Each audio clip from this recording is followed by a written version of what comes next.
أعوذ بالله من الشيطان الرجيم بسم الله الرحمن الرحيم। সম্মানিত সুধী, আজকে আমরা যে বিষয়টি নিয়ে আলোচনা করব সেটা হচ্ছে নামাজে কিভাবে আমরা কনসেন্ট্রেট করতে পারি।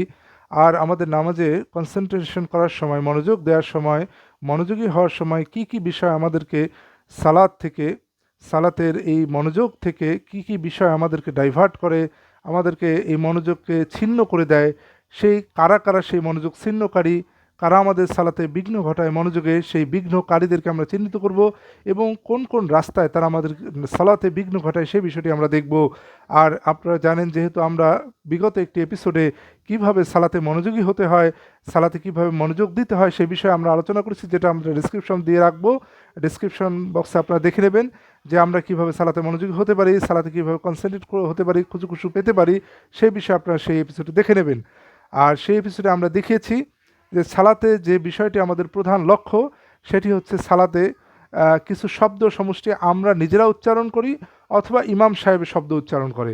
তাহলে যে শব্দগুলি সালাতে আমাদের জন্য অনুমোদিত শব্দ, তার মানে আপনি বা আমি যখন সালাত পড়ি তখন আমাদের মনকে একটি নির্দিষ্ট বিষয়ে মনোযোগী করতে হবে, একটা অনুমোদিত শব্দ সমষ্টির উপরে।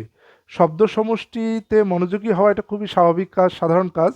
এই নামাজের ভিতরে নির্দিষ্ট কিছু শব্দ যেটা ইমাম সাহেব উৎপাদন করেন অথবা আমরা নিজেরা উৎপাদন করি, এই শব্দগুলি ভিন্ন, আপনি অন্য কোনো শব্দে মনোযোগী হতে পারবেন না। চারিদিকে অনেক শব্দ আপনার কাছে আসবে, আমার কাছে আসবে, কিন্তু অন্য কোনো শব্দে আপনি মনোযোগী হতে পারবেন না।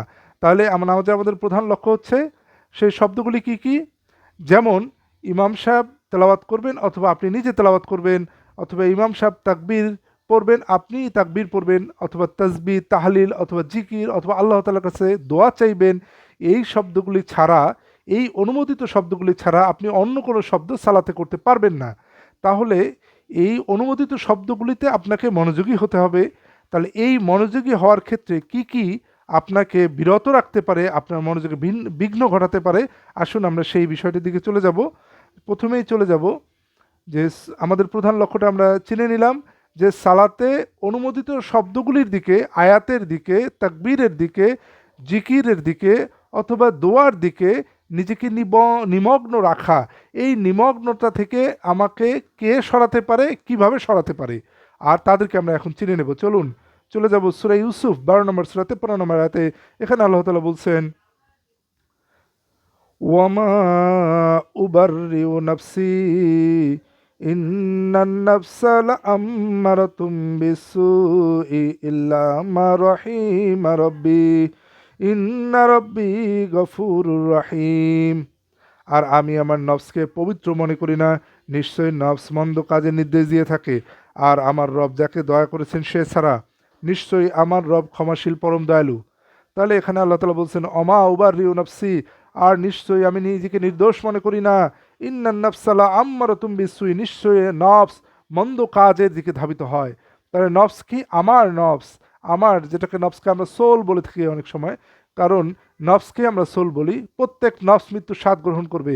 তার মানে এই নফসই এখানে বলছেন ইন্নান নাফসালা আম্মারাতুম বিসসুই, নিশ্চয়ই নফস, নিশ্চয়ই আমি নিজে, আমার সচেতনতা মন্দ কাজের দিকে ধাবিত হয়।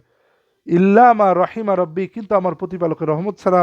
ইন্না রব্বি গফুরুর রহিম, নিশ্চয় আমার রব ক্ষমাশীল পরম দয়ালু।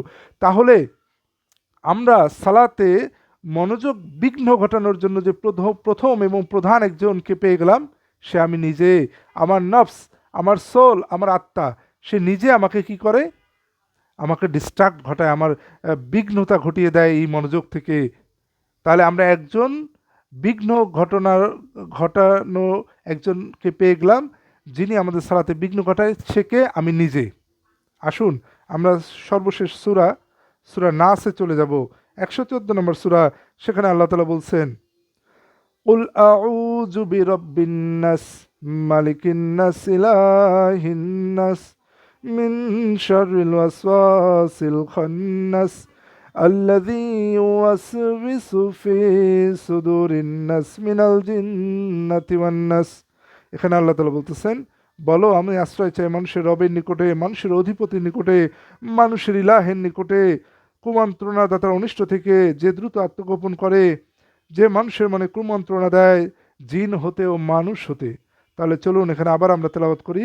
কুল আউযু বিরাব্বিন নাস, বলো আমি আশ্রয় চাই মানুষের রবের নিকটে, মালিকিন নাস, মানুষের মালিকের নিকটে, ইলাহিন নাস, মানুষের ইলাহের নিকটে, মিন শাররিল ওয়াসওয়াসিল খান্নাস, হইতে অমঙ্গল হইতে আত্মগোপনকারী কুমন্ত্রণাদাত, খান্নাসের কুমন্ত্রণাতে অনিষ্ট হইতে, আল্লাযী ওয়াসবিসু ফি সুদুরিন নাস, যারা কুমন্ত্রণা দেয় মানুষের মনে। তাহলে যারা কুমন্ত্রণা দেয় মানুষের মনে, মিনাল জিন্নাতি ওয়ান নাস, জিন হইতে মানুষ হইতে। আল্লাহ তাআলা আমাদের বললেন যারা কুমন্ত্রণা দেয় মানুষের মনে, মানুষের মনের ভিতর, জিন হইতে মানুষ হইতে। আমরা তো জিনদেরকে দেখতে পাই না, শুধু মানুষদেরকে দেখতে পাই। তাহলে কিভাবে মানুষের আমার মনের ভিতরে কুমন্ত্রণা দেয়? তাহলে মানুষদের কোনো অ্যাক্টিভিটি, কোনো কাজ, কোনো কথা, সেটা সরাসরি দিতে পারে অথবা আমাদের স্মৃতি থেকে আমাদেরকে কুমন্ত্রণা দিতে পারে। তাহলে আমরা তিনটা দলকে পেয়ে গেলাম যারা আমাদেরকে কুমন্ত্রণা দিতে পারে, আমাদের ডিস্ট্রাক্ট করতে পারে, মনোযোগে বিঘ্ন ঘটাতে পারে। প্রথমত সূরা ইউসুফ 12 নম্বর সূরা 53 নম্বর আয়াত অনুযায়ী আমি নিজে, সূরা নাস 114 নম্বর সূরা অনুযায়ী, জিন হইতে এবং মানুষ হইতে। এই মানুষ কিন্তু আমি নিজে না, অন্য মানুষ, যে কোনো মানুষ। তাহলে এই জিনকে আমরা কখনো দেখি না। তাহলে এই জিন এবং মানুষ এবং আমি নিজে, আমার নফসকে আমি দেখতে পাই না। তাহলে আমার আত্মা এবং জিন মানুষ কিভাবে বুকের ভিতরে আমাদের ওয়াসওয়াসা দেয়, এটা, এই ওয়াসওয়াসা দেওয়ার রাস্তাটা আমরা দেখতে পারি না, এটা অনুভব করতে পারি। এটা হচ্ছে মাইন্ড, এটা হচ্ছে মনোজগতে, এটা হচ্ছে থিঙ্কিং। তাহলে একমাত্র চ্যানেল, একমাত্র রাস্তা, যে রাস্তা দিয়ে এই তিন গ্রুপ আমাদেরকে ডিস্ট্রাক্ট করে, আমাদের বিঘ্ন ঘটায়, আমাদের ওয়াসওয়াসা দেয়, অ্যাকর্ডিং টু কোরআন, সেই তিনটি বিঘ্ন ঘটনাকারী, সেটা হচ্ছে আমার নফস, আমার আত্মা, মানুষ এবং জিন।